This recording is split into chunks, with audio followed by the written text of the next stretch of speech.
For Box Office Magazine, Amy Nicholson calls this film just another cycle of bombast and boredom. Nathan Rabin of the AV Club says it's never close to good, and it can't even get bad right. And David Hiltbrand of the Philadelphia Inquirer says Bangkok Ridiculous is more like it. On this episode of Ruined Childhoods, we decide the fate of Bangkok Dangerous.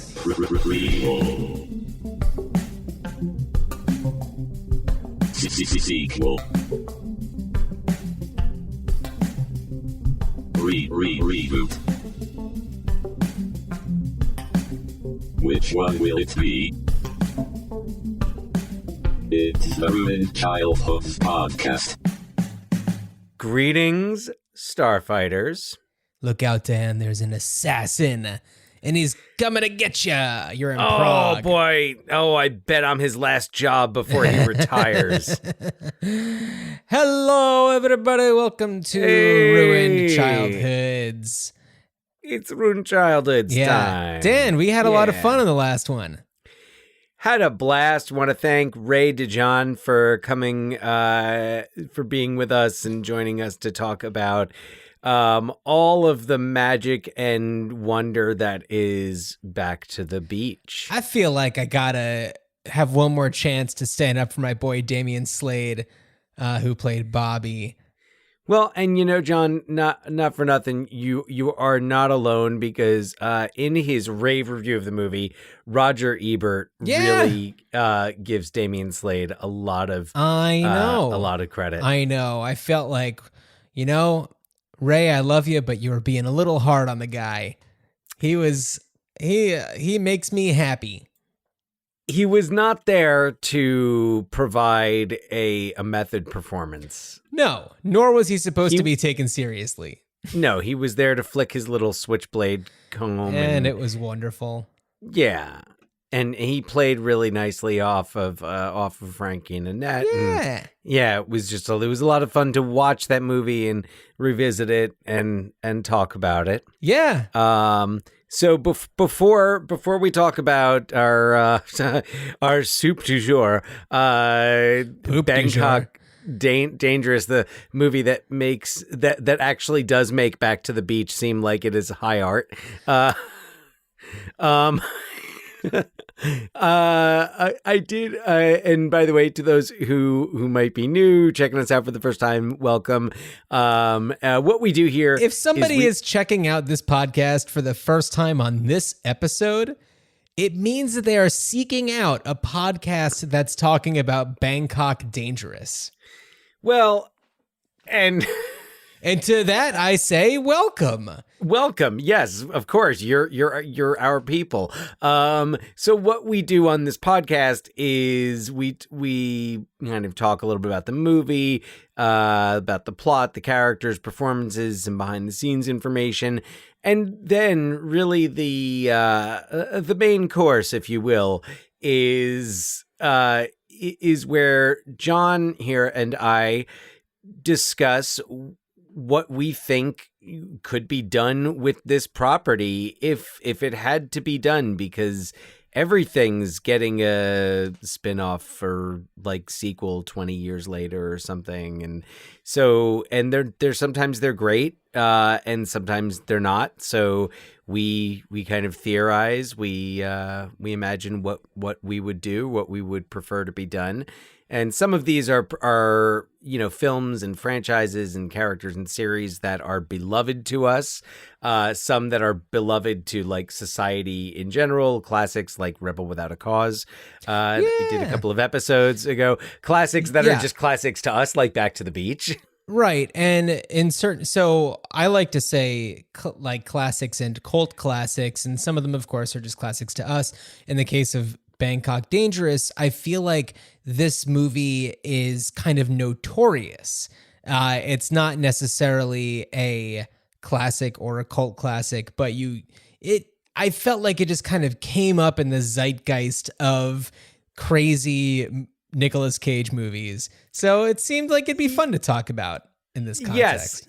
Yes, and that we shall. But actually, I have one more thing, something I want to add to our body switch episode. Oh, yeah. So going back a few episodes. We had talked about some possible ideas for body swaps, and I had talked about the possibility of a teacher-student body swap, and I discovered as I was sorting through our all childhood belongings at our parents' house. So I discovered a book, and I forgot about it when we recorded, but our mother, John and I are brothers. Yeah. And our mother sent all these things that I found that I was like, don't throw this away. I could use this.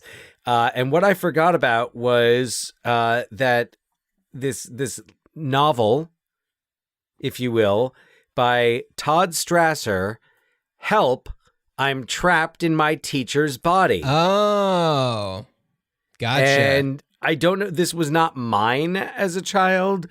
I don't know who's. It could have been mine or our brother Scott. Scott's. I think it was Scott's. I'm possibly, or both of ours. But here's the thing is that, it's definitely in the vein of like the Bruce Coville, like my teacher's an alien, my mother's an alien, like those types of things. Definitely. So those were just hot at the time. I'll post a picture on our Instagram at Ruined Childhoods Pod, and you'll see. But this is it's quite something, and I actually don't know if either of you, if anyone, ever read it, because this spine is like uncracked.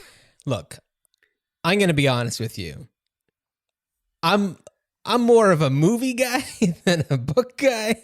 I like reading, but certainly when I was a kid, I would, not my favorite thing. I definitely feel, though, but I'm just shocked because in a household where vice versa was, held on a pedestal, to have this book, Help, I'm Trapped in My Teacher's Body, I'm adding that to my reading list. But anyway. Does it describe a scene in which the teacher... who's now is the kid in the teacher's body, and then is the teacher in the kid's body? I'll read the oh, cool. Thanks, Dan. Back here. So Jake Sherman used to be your average, ordinary 12-year-old until he became a completely different person.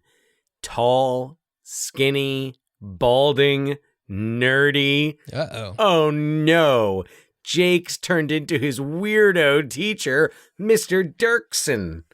It's bad enough that Jake's an adult now, but a teacher? The geekiest, most made fun of teacher in the whole school? Jake's sister Jessica is the only person who will believe him, and even she's a little suspicious. Jake and Jessica better find a way to get things back to normal fast. Not only because Jake's going crazy, but also because dorky Mr. Dirksen is running around in Jake's body. The nightmare is only beginning. So what I want to know is if Mr. Dirksen in Jake's body is described as giving a very knuckly middle finger. That's what I want to know. Because in that case, it's true. I missed out. It would have been a lot more like vice versa than I would have preferred. Not in this Scholastic publication. Not that one. All right. I doubt it. I doubt it. But anyway, so there's my one more thing from another entry into the body swap genre. Of course, that's wonderful. Okay, so Bangkok Dangerous. This was, as a lot of people know, there are two different types of Nicolas Cage movies. There's two different types of Bangkok Dangerous. Well, there are two different kinds of Bangkok Dangerous, but there are Nicolas Cage movies and there are Nic Cage movies. And the Nic Cage movies are the ones that are lower budget, the ones where he's really just trying to dig himself out of his like tax hole or whatever. And pay for all that weird shit he's bought over the years. Yes, exactly. So, you certainly have your Nicolas Cage movies. You have Moonstruck, you have Adaptation, Leaving Las Kick-Ass, Vegas. Leaving Las Vegas. You have your high quality, and I would even consider movies like Face Off and Con Air and The Rock to be Nicolas Cage, because that was still in that era where he was just pumping out the hits. So I guess Snake Eyes.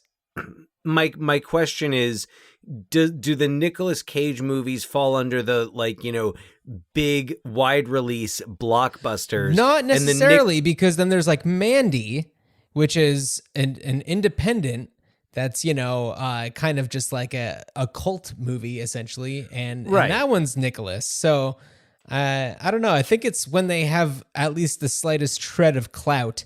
They are. So Mandy falls under the Nicolas. I think so. Okay, interesting. I'd kind of placed it in the Nic Cage column. Oh, okay. Although I feel like it does have there's a little more gravitas to it than that. I mean, it's a little bit more have you arty. seen it?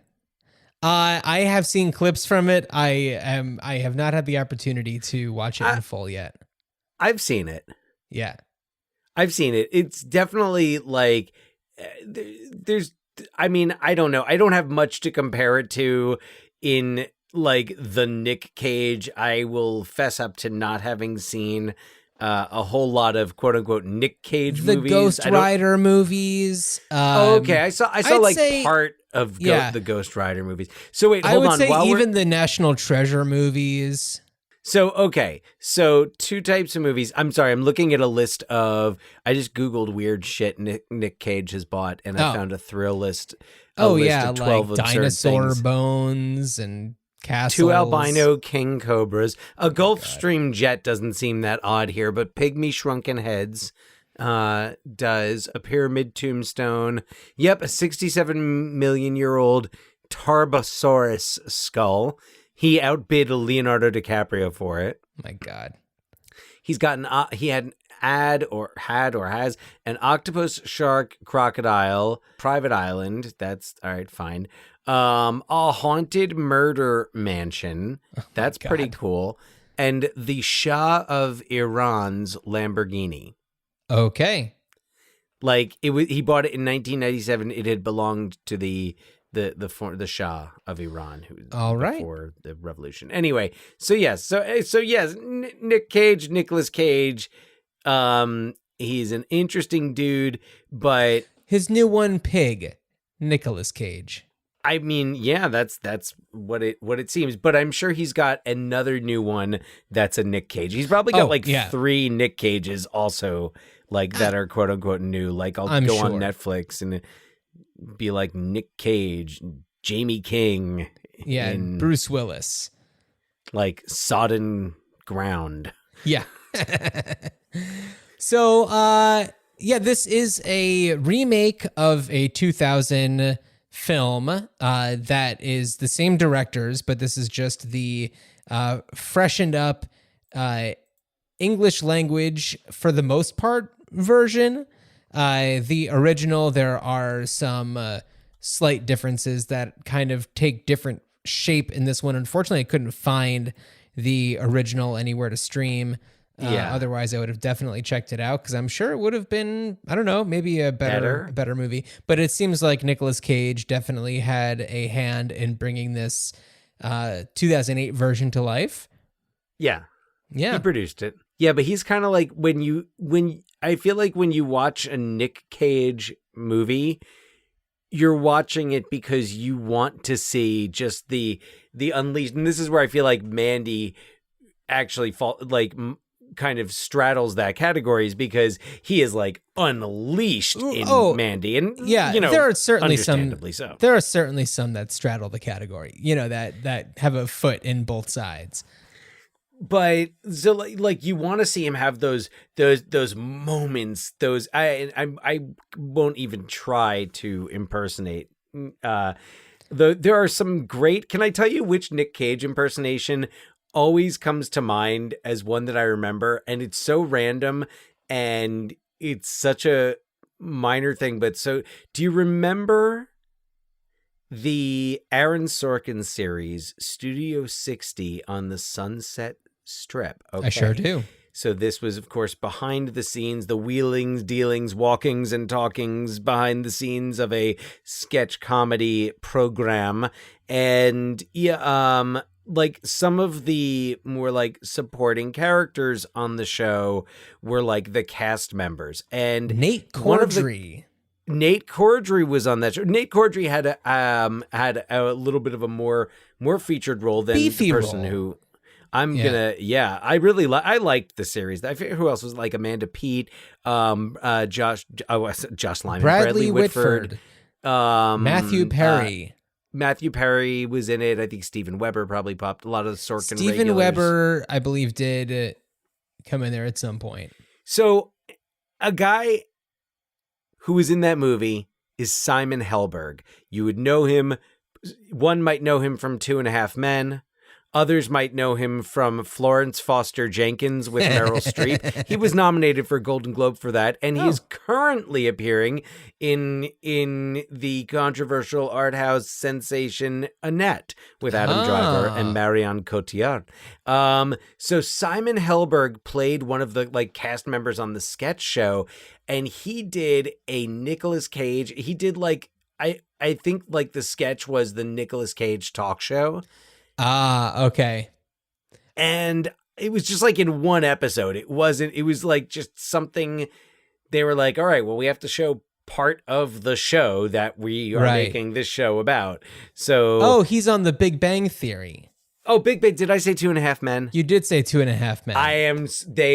I apologize. I mean no offense to fans of either show. I am a fan of neither. So, anyway, yes, Big Bang Theory. Sorry. He is, yes. He fills one of these stereotypes in that cast there. So, but Simon Helberg, great Nicolas Cage impersonation. Gotcha. Okay. And we're back. I'm Nicolas Cage, your couples counselor. And I'm here with Mandy and Jack. Jack, before the commercial, we were talking about. I was just saying that I feel that Mindy could be a little closer to my stepbrother Phil. Don't worry, if I'm right about Mindy, she'll get a lot closer to your stepbrother Phil. You'll come home and find your stepbrother Phil in the shower, wearing your favorite felt hat. I'm not perfect either. Heroin? No. Well, what is it then? Sometimes I leave used floss lying on the bathroom counter. It's not a big deal. Jack, let me draw you a straight line between her floss on the edge of the sink and her used bloody syringes all over hand-stitched Australasian yoga mats. I don't do yoga. When you look at when you're watching for Nic Cage, what you're waiting for is the freakouts and the physicality and like even the, like stuff like in Gone in 60 Seconds. Right. When he, you know, like when he does what only he can do. Yeah. He's like a Christopher Walken. No one else is going to give you what Christopher Walken gives you. Yeah. And I wish I could say that was the case for the Nic Cage that we get in Bangkok Dangerous, but he feels so sedate and asleep, and it's not like he's like acting. I think he's going for something. I think he's going for stoic and very much like guarded. But why don't we do a little synopsis and then we'll do a synopsis talk and then we'll come back more. to guarded. So I was writing this synopsis without looking at any material about it. So I believe his character's name is Joe. And I know that the villain in this has a name, but I couldn't remember it. So I am just referring to them as the client because, they are his client. Surat. That's what it is. Yeah. So, and I also couldn't remember the leading lady's name, but I'm on Wikipedia right now. So okay. All right. Do not so remember. you're just gonna hear me talk about him as the protagonist. So A seasoned hitman with a strict code of conduct travels to Bangkok for a 4-hit deal. What our protagonist doesn't expect is that he's about to break 2 of his own rules. Part of his routine is to find an expendable assistant to help liaise between himself and his client, couriering for the details of the next hit. He ends up taking in his new assistant, Kong, and trains him in close combat martial arts. And then, after he sustains a significant cut on his upper arm, he meets a deaf-mute pharmacist for whom he is smitten. He attempts to form a relationship with her, but F's it up when he kills 2 pickpockets while on a date with her. And then, his client assigns him to kill Thailand's prime minister, who is very beloved and has done great things for his less fortunate constituents, according to Kong. As he's supposed to pull the trigger during a JFK-style convertible motorcade, he has a crisis of conscience and misses his opportunity to make the kill. And by this point, he is seen by security, which results in a full-on chase through Bangkok. Unhappy with the failed task, the client wants to find our protagonist to kill him. He knows that the only way to do so is to capture and torture Kong, which is easy, since Kong is dating one of the dancers at the client's nightclub. They begin their hunt for the hitman, which results in some major shootouts until our protagonist is one-on-one with the client. Spoiler alert! But he knows that the only right thing to do is eliminate them both with one final bullet. So, Dan, I don't know. What else do we need to let our audience know about this movie? I don't know. It's definitely like, had John Wick happened before this movie just straight up wouldn't have happened at all.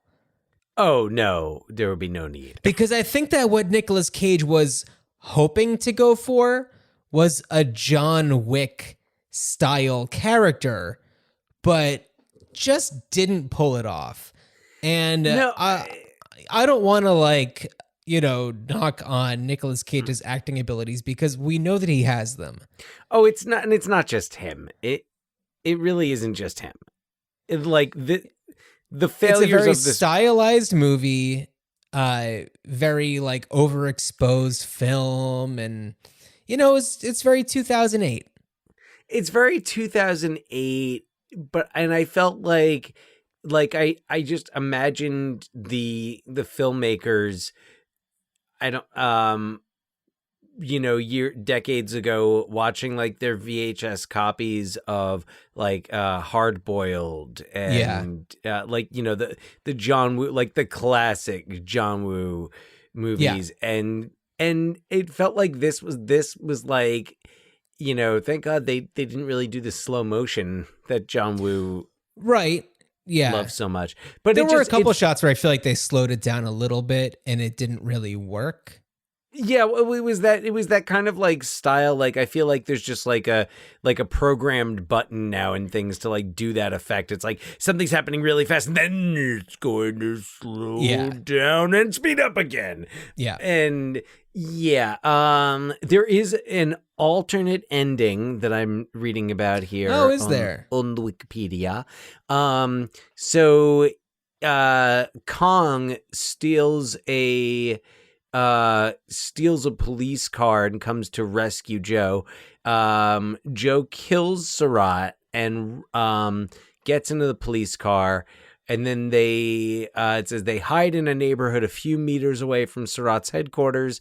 As locals come out to investigate the commotion, Kong reveals Joe is the man who killed Surratt. They help him recuperate, while one local remarks Surratt's bad reputation.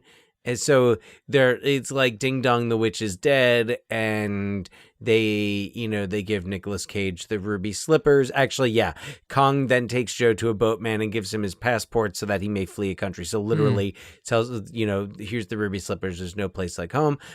Joe thanks Kong for his assistance and gives him a bank account number with a bonus stating he was a good student. Yeah. And then Joe takes off. So I don't know if they were like, well, let's keep our options open in case there's going to be a sequel. Or... I don't know. It's interesting. I don't like it as much. For everything that I don't like about the movie, I do like that it ended with him taking himself out. And I will elaborate. Okay, go on. Because he does come in as this strict, like, I live by a code. Right.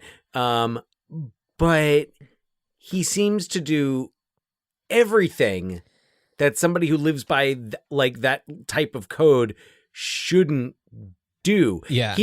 And it doesn't take, it's not like it's like when Kong is like, I want to be your student, and it's like they've only just like done one thing together, and then he's like, there's your first lesson. Yeah. Like, he doesn't have to try. Like, we don't have to see Kong like continue trying and him struggling with the like, hey, like, I'm usually gonna kill this person at the end of this. And then, not to mention, he starts up a relationship. Right. Yeah. With like an 18-year-old. Yeah. The age difference is noticeable. So the thing is, like, had there only been one of those two things, I think it would have been a lot better because you could have really developed it a lot more. I think I would have preferred the like teacher student aspect to it more than the female interest, which is, I think it was their way of incorporating the element from the original, which is that the Hitman in the original is deaf and mute. And Nicolas Cage was just like, well, I have to say a few things, so let's just give that to somebody else. But, it's certainly an interesting thing, but it's like in a different movie, it would have been done a lot better. Or like maybe if it was treated appropriately, but they just couldn't in this. No, and it wasn't necessarily... I think that what it did provide is when she realizes, when she sees him for who he truly is after, like, right. He gets it. And I mean, that was an... I would say if there's any sequence that I would say represents the best that this film has to offer, it's kind of that sequence. Yeah. Where she's facing away, and had they just kissed or something? She's like, she handed them the note that says that she enjoys spending time with him or something. Yeah. And like, she's really happy and she's smiling, and she can't hear that behind her there is just like blood being shed in every direction until it hits her. Right. Although here's another, okay, as I'm talking about it and I'm thinking about it, the voice in my head is saying, wouldn't she have felt, I mean, like, there's all this action going on not that far behind her. Smelled things. Wouldn't she have sensed that? Like, especially because when you don't have the use of one sense, the others do. It's, you're more sensitive to that. I know it's nitpicking. Yeah. And it's, but it's also like, it is a really kind of interesting sequence, but after that they're done. Yeah. Well, he attempts to try to reconcile, or I don't know. There's a lot of things where it's like, oh, something's going to happen, and then nothing happens. So there's just a lot of missed opportunities. Like, half-assed the storyline. Yeah. And, it would have been more interesting to develop the Kong storyline more. Kong, I mean, that was a really great character. And Shakrit Yamnarm? Shakrit Yamnarm. He was fantastic. I thought he was great. Well, and there's where... Sorry, go ahead. I was going to say, in his love interest, whose name I'm blanking on. Aeon. So that's Panward Amani. But she was great. I mean, I thought that they had a really cool thing going on. I like the way that we meet Kong. He's trying to rip off some American tourists. And, that's the kind of person that our protagonist, or Joe, whatever, is looking for. Somebody who is sneaky and wily and has no regard for the law. What do you have in your mind? You got that thinking face on. Yes, it's happening. You could smell the burning. Well, as you're talking about it, I'm like, well, this movie really should have been focused on Kong, because it would have resolved a lot of issues. If Kong had been your central character, first of all, it would have given the need for him to need to really convince Joe to take him under his wing. Like, we would have needed to see it, like in Kill Bill, where the bride has to like camp out at the steps of the thing, and like the guy won't let her come up for weeks. We need, in what we got, the kid's like, I want to be your student. Okay. I probably shouldn't be doing this, but fine.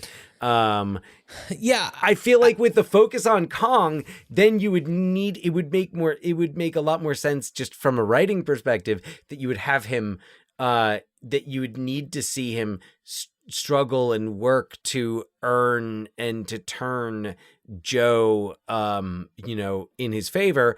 Also, then you would get the romantic aspect of, that we're kind of looking for, without needing to have the character Thawne, the pharmacist, Nicolas Cage's interest. So, I mean, I wouldn't even say that we're jumping ahead, because this is an all over the place movie. It's an all over the place episode. But my idea for bringing this back would be a sequel that focuses on Kong's character. And maybe it's one of those sequels that, like, you don't need to have seen the original to understand things. Like, it really is Kong's story. Maybe there are references to his past, or like his first teacher or something like that.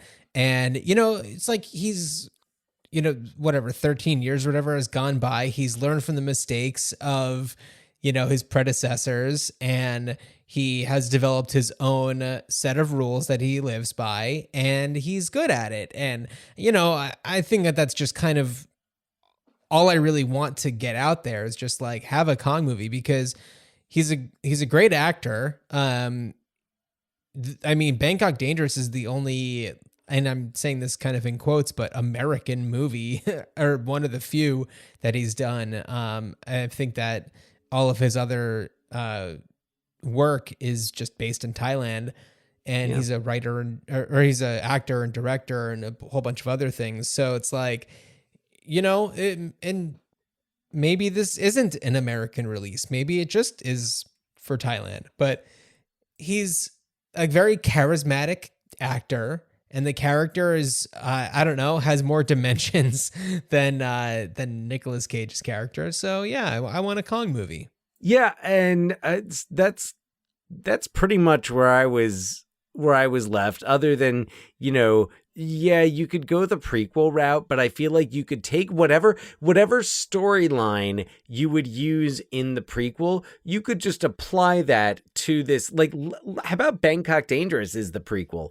And then I was like just being silly. I was like, what if each other film is, Kong has to go to a different city, and it's, Chicago Dangerous. Yeah. Or,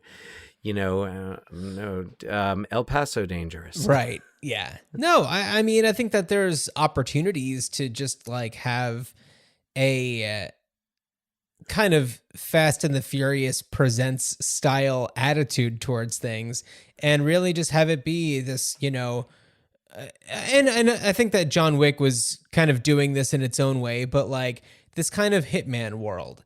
And maybe it just kind of follows the thread going from Kong to other assassins and things like that. Well, also, like you said, it's been 13 years, so you've got all Hitman of these... Bar Mitzvah. Wait, what? Hitman Bar Mitzvah. Oh. After a hitman's been a hitman for 13 years, they have a Hitman Bar Mitzvah. They go from hit boy to hitman. All right. Are we done? Is the podcast that's really over? Taking it Bar Mitzvah Dangerous. That's really taking it into a different direction than I expected. No, so I agree. I don't really think there's, I mean, it's kind of like it really kind of comes across as like just one of these genre movies that you can swap out. I couldn't tell you any of the other titles off the top of my head, but I'm sure you could just go and find a movie and swap and get like the same value from it. I don't think there's anything that Nicolas Cage or Nic Cage brings to this. Like, I don't think there's anything he brings to it that makes it his. Right. Yeah. I mean, Nicolas Cage gets you into the door. It introduces you to this movie, but otherwise it's like, no, it's weird. I mean, interestingly, and by the way, I like the idea of just having like a Thai-based franchise, because I also don't think that everything necessarily needs to be, like Americanized. And I mean, clear, like neither of us saw the original Bangkok Dangerous, but we both assumed that it's better than this. So like, why not do that? And who knows, like with the way that movies go these days, you could end up having him like run into John Wick, and like he's in like John Wick 5 or whatever. I mean, the John Wick movies are, and I've only seen the first one. They seem to have they're all great. They seem to kind of have their own kind of theme and tone to them that's kind of like almost like comic book, but not like Avenger-y comic book, graphic novel. Yeah. And I appreciate, and I think I think they're, I have no objection to it. I just haven't gotten around to watching the other ones.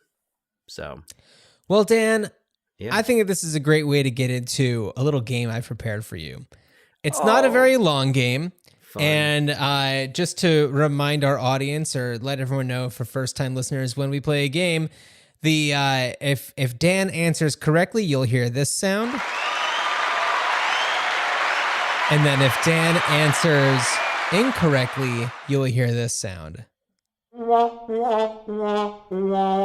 So Dan, on this episode, we are going to play a game called Hitman, Shitman, or Splitman, in which I will name an actor and you will tell me if they have played a hitman, someone who gets covered in shit, or someone who does a split in a movie.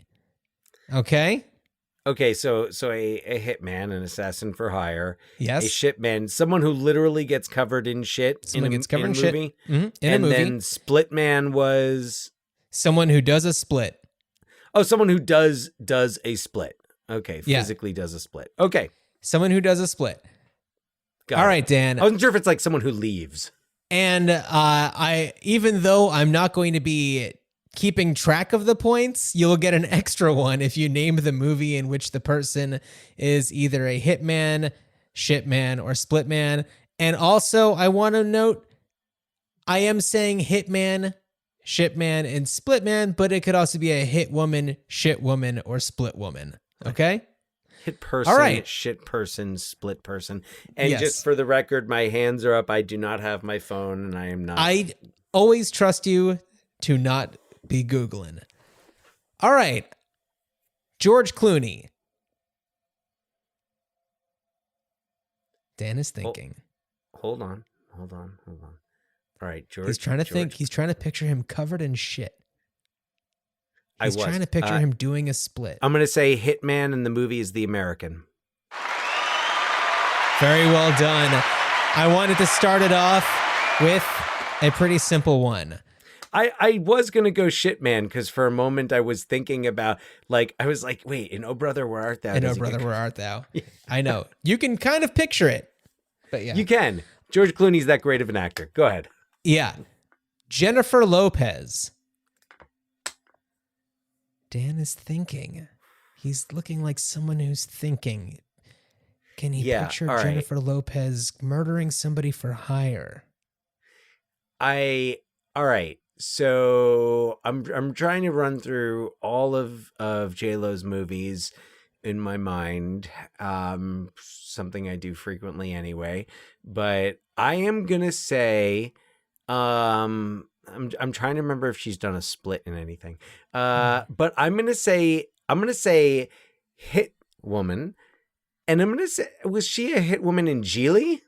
In Geely, she worked for, I believe, hired assassins, but but she was not one herself. She was there to watch over Ben Affleck's character to make sure he got the job done. Oh, okay. Jennifer Lopez will play an assassin in a movie called The Mother for Netflix coming out next year, but she was a split woman in Hustlers. Okay. All right. Yes. Okay, Dan. All right. 1-1.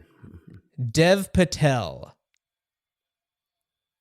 You've seen him on television. Shitman. You've seen Slumdog Millionaire. Notorious. I got it back, baby. Okay. Adam Sandler. Famous funny man Adam Sandler. Former Saturday Night Live cast member turned cultural icon. Star of movies such as Funny People, Big Daddy, Little Nicky, Billy Madison, and others. Dan is thinking. I'm going to go with... It's funny because for each one of these, I have to have a moment where I'm picturing them doing a split. For Adam Sandler... I can't think of anything where he's been a hitman, so I'm going to go Shitman. And if I have to guess, I don't know, Grown Ups 2? It is not Grown Ups 2, but he is a shitman in 8 Crazy Nights. One of the characters that he voices gets some doo-doo. Oh. Okay. However, I am not certain if he does a split in You Don't Mess with the Zohan. He does on the poster art, but I don't know if he does it in the movie itself. Oh, yeah. Yeah, I'm not sure about that. Yes. So. And also I was thinking, is he an assassin in that? But no, he is a government agent. Yeah, so I was like, yeah. that Adam Sandler could be a number of things. Who knows? He's been in so many movies ever since he started doing the Netflix ones. I didn't see. Well, Halloween, yeah, and then there's one where Kevin James is a hitman. There's the movie The Do-Over where he, maybe he's one. No, he's not. I didn't see it. Well, that's why this game is a game. And it's not just Dan knows the answers. It's a game of chance. I think our next episode will also be a game of chance, but we'll talk about that later. Oh. Bridget Fonda. Oh, Hit Woman, Point of No Return. Nice. A remake of La Femme Nikita. That's right. We should do those sometime. I think Bridget Fonda's fantastic. All right. Bridget Fonda. Big fan. Rowan Atkinson.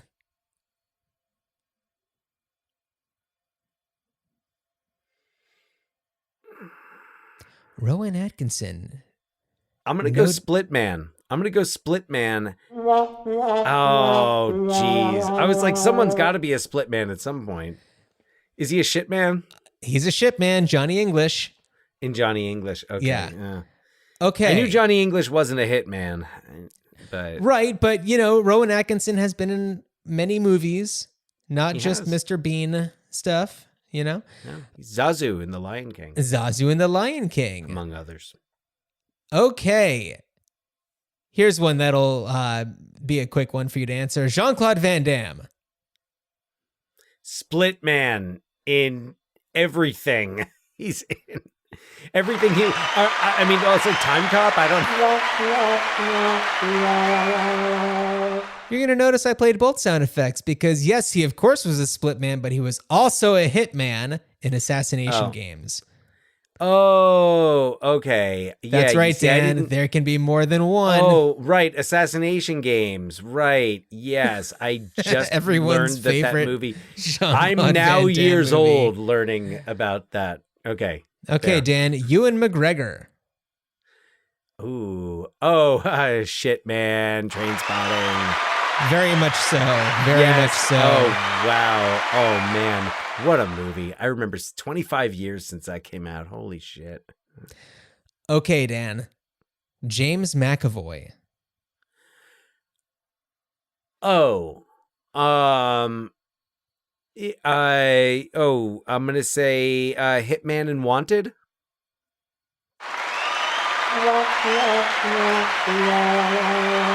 Because Dan, he is also a split man in Split and Glass because he has split personalities.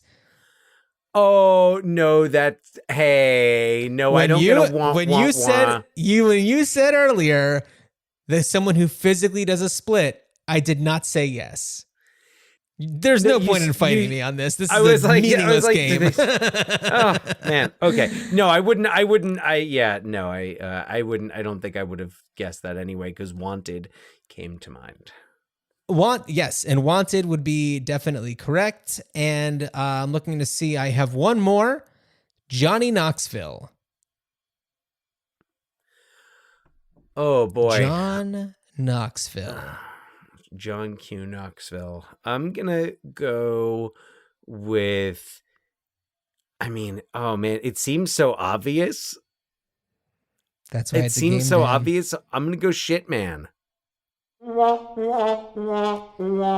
was a hitman in the movie Polar, and he was only a shipman on the Jackass TV series. Oh, not in a movie. And I specified that these all have to be in movies earlier.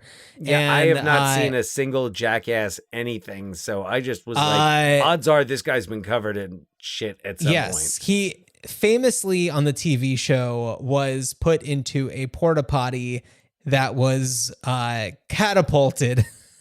Oh, and yeah. And they did a new version of it in Jackass 3D, except it was Steve-O in there, not Johnny Knoxville. And yeah, it's something. Okay. It's something. Okay. Yep. So there you go. I remember I saw Jackass 3D in the theater after it was like fresh after a breakup or something. No, it wasn't a breakup. It was a breakup for a person that I went with. I remember it was definitely a cheer up mission for somebody involved. Okay. And it was, Jackass 3D. And it was, it was wild. That was a really crazy one. Yeah, I have not seen a single one of those. They were recommended. I remember whenever I hear about the Jackass movies, I think about we took these classes before our daughter Chloe was born, and we took all these we did these different classes, and I did this like daddy boot camp thing this one day, and it was like a bunch of like experienced dads who were helping out, and this one guy who in my mind has the voice of William Devane. Was he trying to sell you gold? He's not trying to. No, he's trying to sell me on the Jackass movies. He's like, when you have to get up and help with with the baby, with with the 2 a.m. feedings or something, you just put on something mindless on the TV like during the feed. He was like, oh, those Jackass movies are great for that. Oh my God, what a weird memory you have. It's like I was thinking about that, because then I was like, oh, okay, so this isn't going to be so bad. So I'm just going to watch like shitty movies in the middle of the night for a while. Okay. Yeah. Well, anyway, Dan, that was Hitman, Shitman, or Splitman, a game that I'm sure we're going to play a lot. The thing is, like, there's so many Hitman movies that it was like, man, you could do this and just like be going all night. But, and I was trying to remember when in Raising Arizona, John Goodman, when he comes out, he has gone through a sewer, right? Yes. So he was probably a shipman. Shawshank Redemption also would have been a shipman situation, but yeah, I for some reason right now I've got like a block against thinking about movies where people get covered in shit, and well, yeah, anyway, I don't know. I appreciate that game though. That was a lot of fun. Sometimes you just got to do something. When you're doing a movie like Bangkok Dangerous, it's just like, well, what else can we do? You got to have some fun because you're not getting it from that. Yeah. movie. So I don't know, Dan, last thoughts about Bangkok Dangerous? No.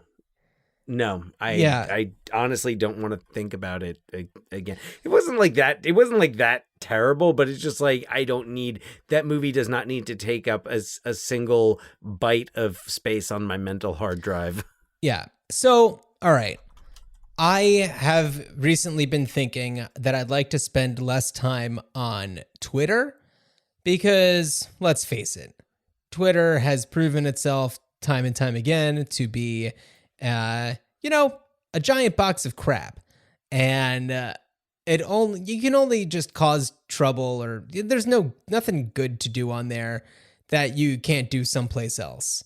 So I'm deciding to like try to work my way out of Twitter and just focus more on, I think, a social app that caters more to my liking, Letterboxd. Yeah. I think I want to just focus more on doing stuff in Letterboxd. So, I believe I gave it 2 stars, and I gave it a review along these lines, where it's like, it's really hard to make a movie, and to get a movie made, to get people on board, to get money for it, hiring people, and people make, get some good paychecks working on these movies, and I'm happy for them. So I'm happy that this movie happened so that people could make some money, and I'm sure I did it film in Thailand? Probably. So it's like, I don't know, maybe it helped out the economy there a little bit. Like, I don't want to be the person that just says, this is a bad movie. I'm Wow. trying to think of the good things about it. You are making me feel absolutely terrible because I too left a review for Bangkok Dangerous on Letterboxd. Oh no, what is it? It's just the poop icon, the poop emoji. The poop emoji. So it is the opposite of your review. I gave it 1 star and the poop emoji. Wow. All I have to say is that I'm just trying to see everything for the good things about it. And Bangkok Dangerous it tested me. It did. But it's true. It's really hard to make a movie. It's really hard to get a feature film made. They did it. They did it. I'm very happy for them. No, absolutely. Yeah. Hey, people got paid. Yeah, Nicolas Cage paid down some debts. They made a movie. And that's great. But I'll add is it's funny. I've for similar reasons have been on Letterboxd. I don't feel like I've not fallen into the Twitter trap as much recently, where I see something that angers me and spend 20 minutes drafting a tweet and then just decide not to send it because I don't want to deal with all the other crap. But just to kind of like just to be, I don't know, contribute more. Yeah, I've been doing a lot more of Letterboxd and making lists and things like that, and it's a lot of fun writing reviews. I wrote a 4.5 star review, by the way, for a movie I watched last night for the first time in a long time. John Carpenter's The Thing. Oh, The Thing is fantastic. I was thinking about The Thing while I was working on Hitman, Shitman, or Splitman, not because there's shit in it, but Wilford Brimley does that split. Yeah. Well, I mean, animals do split apart. What's Blair doing? I don't know. He's doing split. No, but I was thinking he's about only 30 years old. The visual effects and just how grotesque some of them were, and just that's what amazing. my review really calls that out and was practical effects. I was like just there's so much like terror because everything is so tangible in this movie. All right. Yeah, well, we'll have to talk about The Thing some other time. Another time. Yes. So on the next episode of Ruined Childhoods, we are going to be talking about 1979's Being There, directed by Mr. Hal Ashby, who we've previously talked about with Harold and Maude, starring Peter Sellers, Shirley MacLaine, Jack Warden, Melvin Douglas. Our second Peter Sellers, our second Hal Ashby, and our second Shirley MacLaine? Yes, we Shirley MacLaine in the apartment, and I don't know if we've done anything else, but being there, considered by many to be a classic, and I haven't seen it in a long time, so I'm excited. It'll give me a good excuse to bust out my Criterion Collection Blu-ray of it that I got during one of the Barnes and Noble sales. Nice flex. Yeah. So I am that I saved money by purchasing it on a sale using a gift card that was intended for my daughter. Yes, no, I'm very critical of that, as though I've never done the same thing to get bamboozled on Blu-ray from the Criterion Collection. Dan, as you speed away on a little motorboat to try to get away from an assassin, I wish you a good journey. Good journey.